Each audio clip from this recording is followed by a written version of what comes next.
ఇవాళనే అనగా 19 సెప్టెంబర్ భారత కమ్యూనిస్ట్ పార్టీ మావోయిస్ట్ రాష్ట్ర కమిటీ పేరుతో జగన్ అధికార ప్రతినిధిగా ఒక పత్రికా ప్రకటన ఇవాళనే వెలువడింది. అది పత్రికలన్నిటికీ కూడా పత్రికా ప్రకటన రూపంలోనే ఇది బయటకు వచ్చింది. ఈ సోషల్ మీడియా మాధ్యమాలలోనూ కూడా అందరికీ అవైలబుల్ కోసమే వచ్చేసింది.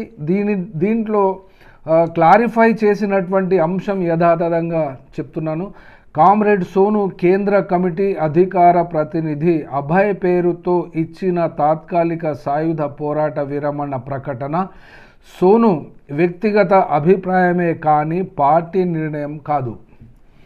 అనగా పార్టీ పరంగా అభయ్ తీసుకున్నటువంటి నిర్ణయానికి పార్టీకి సంబంధం లేదు అని క్లారిటీ ఇచ్చినటువంటి నేపథ్యంలో ఆ యొక్క పార్టీ ఆ యొక్క అధికార ప్రతినిధికి మధ్య ఏ రకమైన సంబంధం ఉన్నదో లేదో ఆ పార్టీ జోలికి వెళ్లకుండా ఆ యొక్క పత్రికా ప్రకటన ప్రస్తావించినటువంటి అన్ని అంశాలకైతే చెప్పలేను, కానీ ప్రధానమైనటువంటి అంశం గురించి అయితే ప్రస్తావించదగినటువంటి అంశాలలో 21 నాడు జనరల్ సెక్రటరీ నంబాళ్ళ కేశవరావుతో సహా 28 మంది అమరులయ్యారు. జూన్, జూలై, ఆగస్టు, సెప్టెంబర్లలో కేంద్ర కమిటీ సభ్యులు గాజర్ల రవి, మోడెం బాలకృష్ణ, పర్వేష్ సొరేన్లు అమరులయ్యారు అనేటువంటి ఈ యొక్క ప్రస్తావన, అంటే తాజాగా ఏర్పడ్డటువంటి ఎన్కౌంటర్స్ మీద తమ యొక్క అభిప్రాయాన్ని, తమ యొక్క ప్రకటనను ఈ యొక్క పార్టీ రాష్ట్ర కమిటీ తరఫున ప్రకటన చేయడం వలన ఇప్పటి వరకు